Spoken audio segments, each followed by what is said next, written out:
السلام عليكم ورحمة الله وبركاته. الشمار كفوني كم جرتن هلتن كيا فيديو هرا كنا كيساتي واي كتابة أصول الثلاثة نموني برجو بربادن أكملتا كسين سالباتي برجو دندتن استغاثة جورا أكاسمو شيخ أصول الثلاثة برسيسانيس تليجرام إساس إسانيس إسنتغرسا رايتاني هردفون دندتسو أكاسمو درسي أصول الثلاثة كان يوكين أمو كان ساقالي ورابمي جروفي كتابة أصول الثلاثة kan pdfin qophaa'ee akka salphatti argattaniif tartiibatti deebisee telegiraama kiyya isiniif kaahaa jechuudha.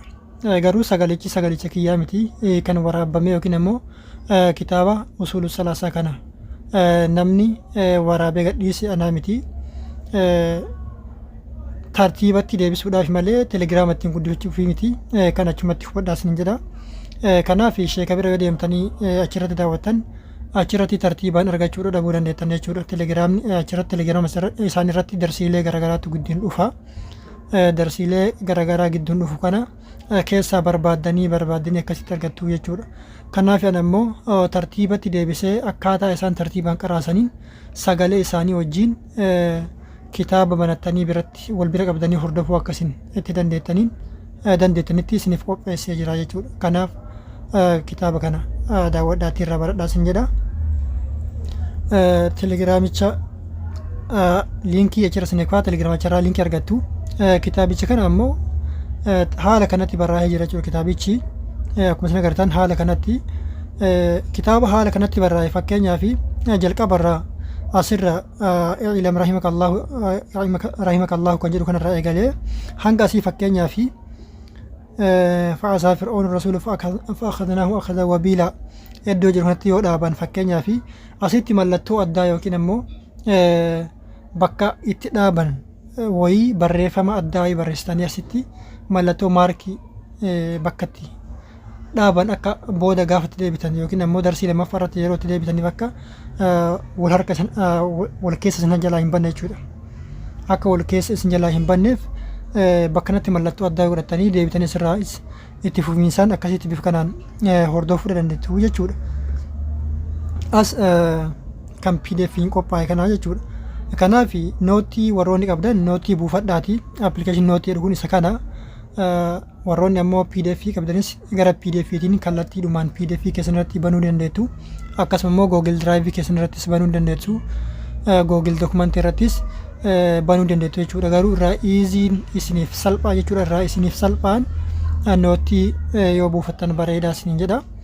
Maaliif warroonni fakkeenyaaf akka tasaa iimeela garaagaraatii fi akkasuma immoo pdf wal dhabaa pdf yeroo bantanitti akkaataan isatti fayyadamtan isin harkaa wal dhahuu danda'a yookiin ammoo xiqqoosii kanaan adda isinitti ta'uu danda'a jechuudha nootii kanaan. Garuu ammoo nootiin isteep mata qabaa. Nootiin baay'ee salphaadha. Nootii kana gabbuufadhaa. Nootiin iddoon itti argamu Google Play irra galtanii nootii jettanii yoo haala kanatti sarchi gootan salphaadhumatti argattu jechuudha. Fakkeenyaaf haala kanatti nootii yoo barreessan haala kanatti ni argattu. Nootiin isa kana kallattiidhumaan nootii bilbila keessatti gabbuufattanii banattu jechuudha. Tole kitaaba kana hanga nutti garsa. Inni biraa ammoo kan sagaleeti jechuudha. Sagalee sheekaa isinitti garsa. Kunoo darsiilee garaagaraa barsanii kunoo akkuma agartan riyaada jedha. Usuula qawaa'idaa shuruuxa fi akkasuma immoo fafirruu ilallah jedha. Kuni asirrattis wantoota garaagaraa gadhiisanii isin jala seentanii sirriitti hordofuu dandeettu. Kun ammoo riyaadu saalihiin jedha. Riyaadu saalihiinis achirra deemtanii hordofuu ni dandeettu. Taajiriida jedha. Shuruuxa salaataa shuruuxu salaah jedha. Kitaabolee garaagaraa barsan jechuudha. Kitaabolee garaagaraa kana hunda guruupiilee kana hunda irra galtanii yookiin ammoo sarchi gootanii sirriitti hordofuu dandeettu jechuudha. Fakkeenyaaf kan usuulaa isa kana agartu kitaabolee garaagaraa barsan jechuudha. Kitaabolee garaagaraa barsanii kitaabolee garaagaraa barsiisan kana keessa usuula sarchi gootanii yookiin ammoo usuula kophatti yoo barbaaddanii argachuun isinitti ulfaate kallattiidhumaan telegiraama kiyya galtanii telegiraama kiyyarra tartiibaan argachuu dandeettu jechuudha. Garuu asirras isaanis sirriitti maxxansanii jiran kitaabaa fi shuruuxaa fi usuula qawaa'idaa shuruuxa kitaaba sadii moo afur as bakka silaa usuula irratti maxxansan kana irratti maxxansanii kitaabolee kanaan wal keessa isin harkaa dha'uu danda'a jechuudha. Tole kan isaanii isa kana fakkaata. Kun ammoo as chaanaalli telegiraamni keessa kana telegiraamni isa kana telegiraama kanarra isiniif kaaha akkasuma immoo jechuudha sagaleedhaan isaan waraabanii yookiin immoo maxxansan sana jechuudha asirratti tartiibaan bakkanatti foorwardi godhee asirratti isiniif kaaha iddoo kallattiidhumaan iddoo mana gaafii fi yaadaa guruupii kana jala galuudhaan asirratti dubbisu sagalee sana asirraa dhageeffachuu dandeettu jechuudha. Akkasuma immoo liinkichas liinkii usuula sanas asirra isiniif kaahaa jechuudha.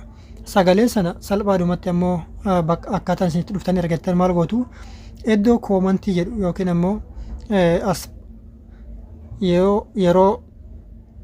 yeroo usuula sana gadhiise yookiin ammoo usuula sana irra dhuftanii iddoo koomantii jedhu kanatti cuqaasuudhaan kallattiidhumaan yeroo koomantii gootanitti iddoo koomantii mana gaafii fi yaadaa san jala isin galcha achi jala kallattiidhaan galuudhaan koomantii irratti tuquudhaan achi kallattiidhaan galuudhaan maal gootu sagalee sana tokkorraa hanga sadii tartiibaan jira jechuudha. Fakkeenya inni jiruun sitti garsaa jechuudha.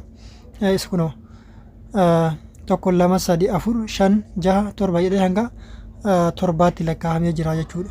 Kanaaf tokko hanga torbaa kanatti irra tokkorraa eegaltanii hanga torbaatti tartiibaan usuula sana wajjiin deemtanii hordofuu dandeettu jechuudha. Fakkeenyaaf kutaa jalqabaa keessatti kutaa tokkoffaa keessatti yoo dhageeffattan bakka dhageeffattan sana maal gootu maarkii yookiin ammoo mallattoo addaatti godhatanii kutaa jalqabaa kana xumurtan bakka isheen itti dhaaban sana mallattoo addaatti godhatanii yookiin ammoo katabbii addaa wayii halluu addaatiin halluu diimaa ta'uu halluu barreeffama usul salaasaa isiniin wal dhabu wayiitti godhatanii guyyaa lammaffaa ammoo kutaa lammaffaa bakka san irraa gad eegaltan gaafa kutaa lammaffaa fixan sanis gad buutanii bakka kutaa lammaffaa itti dhaabasanis san irraa haala sanii akkasitti tartiibaan hordofuu dandeettu jechuudha.